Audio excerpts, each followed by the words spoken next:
ব্যক্তিবৃন্দ, শ্রমিক ব্যক্তিবৃন্দ সবাই একসাথে হয়েছেন। এটাই সিলেটের কালচার। এই সিলেটের কালচারটা সারা বাংলাদেশে নাই, সিলেটেই আছে এইসব কালচার। আমরা সর্বদা বিশ্বাস করি।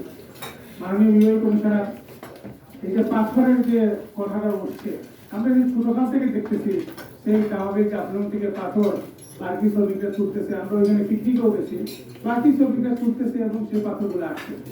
আমরা বোমা মেশিনের বিরুদ্ধে, বাট এই যে হাজার হাজার লক্ষ লক্ষ শ্রমিক যারা আজকে বেকার হয়ে বসে আছে, আমি এটা কথা বলি, আমি কনস্ট্রাকশনের সাথে আমি জড়িত, আমার নিজস্ব ব্যবসা আছে।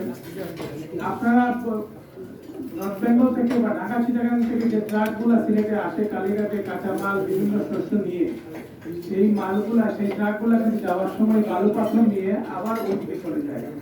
সেই কারণে ভাড়াটা ওরা উঠাই দেয় আমাদেরকে। আজকে এই যে গাড়িগুলা যেগুলো আসতেছে ওগুলা মানে খালি ব্যাক করতেছে, আবার উঠাই দেয়। সুতরাং একটা গাড়ির ভাড়া যদি হয় 10,000 টাকা, সেটা 20,000 হবে। 20,000 হলে আমাদের চাল ডাল চিনি দুধ সবকিছু দাম বেড়ে যাবে। আমরা জনাবে যেটা বলেছেন যে কাঁসার মেশিন, এবং ভারত থেকে পাথর আসলো, পাথর আসার পরে আমাদের এলাকায় কাঁসার মানে ভাঙা যাবে না, ওইটা নিয়ে ঢাকায় ভাঙা যাবে। তো আমরা কি ঢাকা থেকে এগুলো আমরা আনবো? আমাদের কনস্ট্রাকশন ব্যবসা জিরো চলে আসে। আমরা পাথর আল্লাহ প্রদত্ত জিনিস ভৌগোলিক কারণে সিলেটে নামতেছে, যেটা আমাদের ভৌগোলিকের ভিতরে আমাদের বাংলাদেশের ভিতরে চলে আসে, সেটা তো আমাদের, সেটা আমরা প্রাকৃতিক নিয়মে তুলবো। বালুগুলা এই বাংলাদেশ এই সিলেট থেকে সারা বাংলাদেশে যায়, অথচ আমরা আজকে দীর্ঘ 10-15 দিন ধরে বালু পাথর কিছুই পাচ্ছি না। তার কারণটা কি আমরা তো বুঝতে হবে। আমরা সারা বাংলাদেশে আপনারা পরিবেশ নামে কোনো প্রবলেম হয় নাই, শুধু সিলেটে প্রবলেম হয়ে গেল। পর্যটন শিল্পকে আপনারা রাখতে পারবেন, একটা সাইডে নিয়ে যান। পর্যটন শিল্পকে শুধু জৈতান গোয়েন্টার কোম্পানিগঞ্জের 3টে উপজেলায় পুরোটাই করতে হবে, তা তো ঠিক না। আপনারা এই বিষয়েও খেয়াল রাখতে হবে। আজকে হাজার হাজার যে বাকি শ্রমিক যারা পাথর বালু সারাদিন তুলে, তারা যদি এই কাজ না পায়, তারা সেই কিন্তু স্মাগলিং এ চলে যাবে। বর্ডার সাইড আমাদের এই এলাকাটা খুব রিস্কি এলাকাটা, এই যে বর্ডার সাইড, সেই সাইড থেকে যদি আবার ওই স্মাগলিং এরা জড়িত হয়ে যায়, তাদেরকে ফিরিয়ে আনতে পারবেন। আবার সেই পরিবেশ থেকে আরো ডেঞ্জারাস পরিবেশে ধারণ করবে। আমরা আপনারা যে বলতেছেন বর্ডার এরিয়ার 3টা থানা আছে, 3টা থানার প্রশাসন আছে, পুলিশ প্রশাসন, উপজেলা প্রশাসন আছে, কিন্তু এই হাজার হাজার চিনি কিভাবে আসে? প্রত্যেক দিন রাতেই তো আসতেছে। আপনারা বলতেছেন যে আমরা কাঁসার মিশন বন্ধ করে দিচ্ছি, বোমা মিশন বন্ধ করে দিচ্ছি, তাহলে প্রত্যেক দিন রাত্রে বালুগুলা কারা ফেলে, পাথরগুলা কারা ফেলে? কেন তাদের বিরুদ্ধে আপনারা ব্যবস্থা নিতেছেন না? যারা বালু তুলে, যারা পাথর তুলে, যারা মানে আপনার এই যে নদী দিয়ে নিয়ে যায়, তাদের কোনো আপত্তি নাই। যেমন আমাদের শ্রমিকরা কষ্ট করে ট্রাক ভর্তি করে সিলেটে আসতেছে, আপনারা আটকে ফেললেন।